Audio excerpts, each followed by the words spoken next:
After years of rumors, official and unofficial announcements,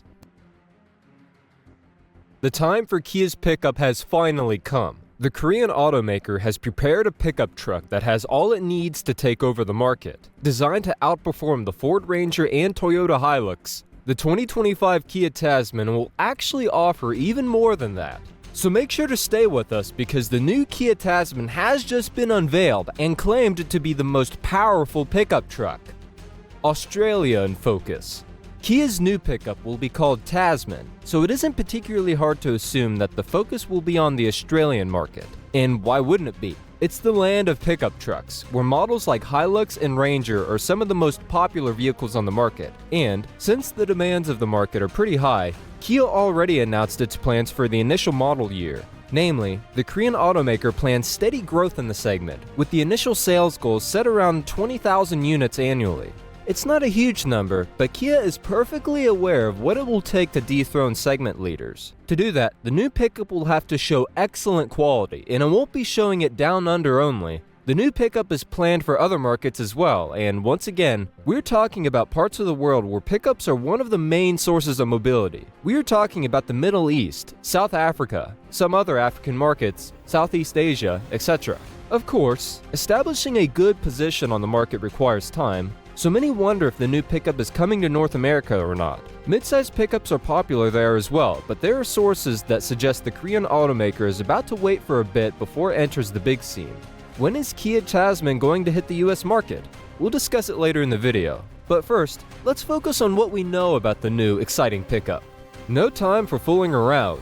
Genuine pickup is coming. When Kia announced it was launching a pickup truck, the first thing that came through our minds was whether it was going to be a Santa Cruz clone or not. Namely, although one of the major car makers, Kia has never been much into pickup trucks. So many believed this was going to be a modern unibody pickup that combines crossover and pickup features. But we were all wrong. Kia decided to make a genuine body-on-frame pickup and prove that it could compete in the segment as well. The goal of Kia engineers was to design a vehicle that could stand against the best pickups around, such as the aforementioned Hilux and Ranger, as well as models like the Isuzu D-Max, Nissan Navara, etc. In other words, it will be tough, but what we can see on spy shots that show a camouflaged test mule, this is going to be a pretty rugged machine. Of course, the first thing you'll notice is typical proportions of a body-on-frame pickup truck, but if you take another look, from the angle that shows a bit of the truck's underbody, you will notice that Kia plans to install a pretty rigid suspension setup.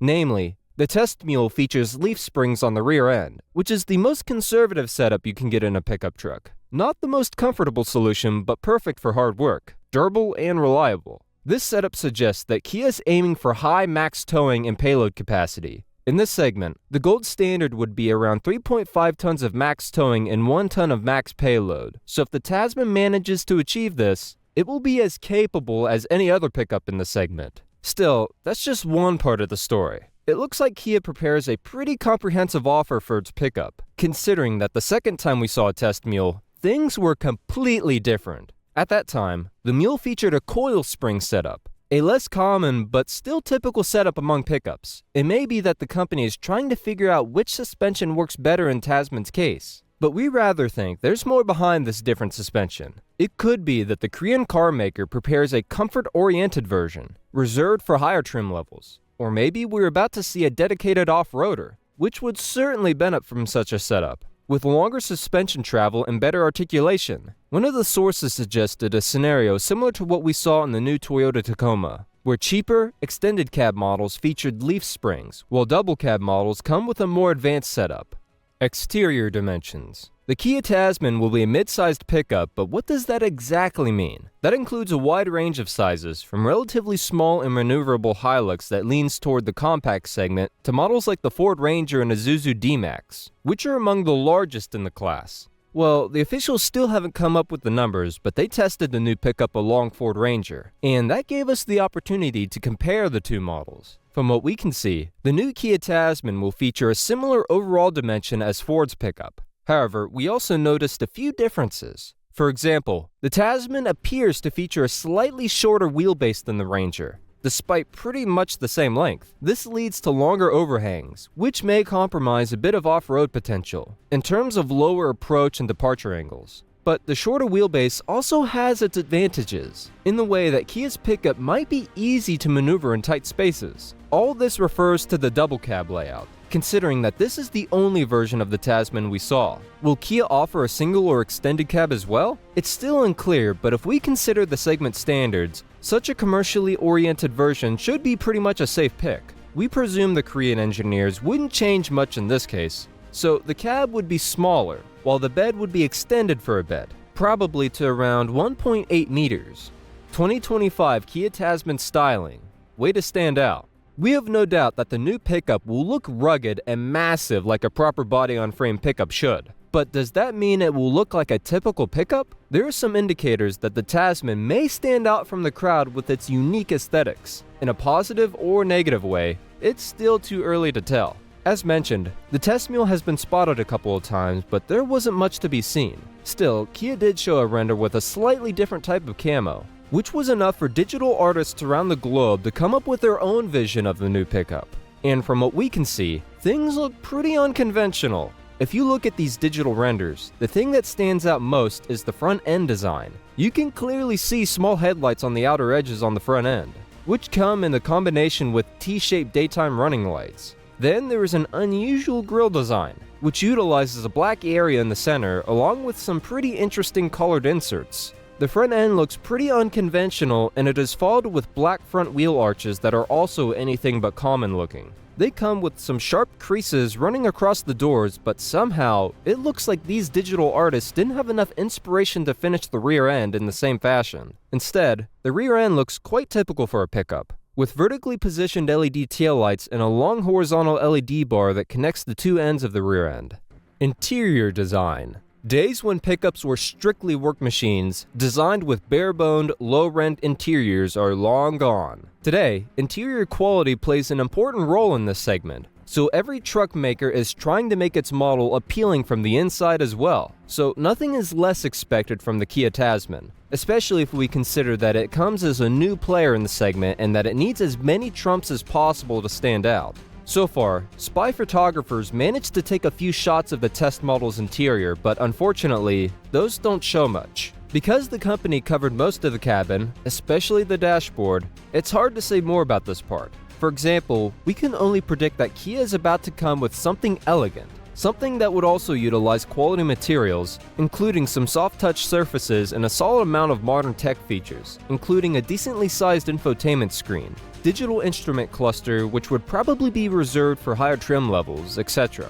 We may even see that curved panel that utilizes two screens because that thing became Kia's trademark and can be found in most of its models. What spy shots did show are things like decently bolstered seats that combine leather and cloth surfaces, while we also expect to see a classic T-shaped gear lever, instead of some modern rotary knob or things like that. As mentioned before, the test mule came in a double cab layout, with 4 full-size doors and the ability to accommodate adults in both rows. But we may see a single or extended cab version as well. In our humble version, the extended cab seems more likely. It will provide more cargo space, with a cargo bed length going around 1.8 meters, as we've already mentioned.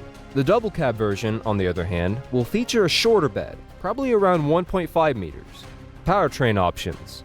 Under the hood, we have no doubt that a 4-cylinder turbo diesel will be the main option, at least in Australia. We presume that could be the company's familiar 2.2-liter turbo diesel with around 149 kilowatts and 441 newton meters, or 202 horsepower and 325 pound-feet of torque. That's pretty much on par with other turbo diesels in the class, so we're pretty sure Kia won't modify this engine much. Still, we expect other powertrain options on offer, at least in some markets. One of the possibilities is to see a 6-cylinder turbo diesel, such as the 3.0-liter inline-6 we saw in the Genesis GV80, with 204 kilowatts and 588 newton meters of torque. On the other hand, versions for markets like the Middle East could come with a gasoline version. Some sources speculate about a 2.5-liter Turbo 4, but we are much closer to a simpler and more conventional naturally aspirated V6, such as the 3.8-liter engine from Telluride, which puts out around 290 horsepower or 216 kilowatts. As for the transmission, we count on an 8-speed automatic, even though some of the sources speculate about a dual-clutch gearbox. Rear-wheel drive will be standard, of course, while 4-wheel drive versions are coming as well.